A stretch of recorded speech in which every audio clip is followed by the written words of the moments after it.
Welcome to the Slop Farm. Enjoy the video. In this video, I will explain how to renew your Fidelity bond online. First, navigate to your provider's official website and log into your account. Once logged in, look for a section labeled Renewals or My Bonds on your personal dashboard. It's helpful to have your current bond number and any other necessary information on hand before you begin this process. This ensures a smooth and efficient renewal experience. Next, you'll need to carefully review all the pre-filled information for your Fidelity bond. Take a moment to ensure that all details, such as your business name, address, and contact information, are completely accurate and up to date.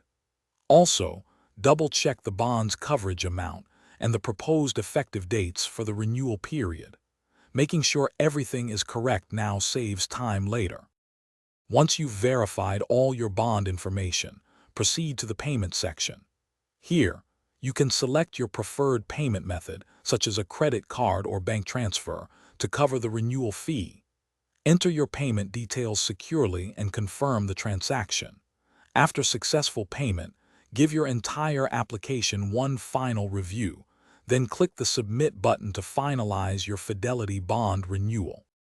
After submitting your renewal, you should receive an on-screen confirmation message and a confirmation email. It's crucial to download and save a copy of your renewed Fidelity bond document for your records. This document serves as proof of your active bond. Keep all your bond-related paperwork organized and easily accessible, as this will be very helpful for any future needs or audits. Thanks for watching. Consider subscribing if we helped you today.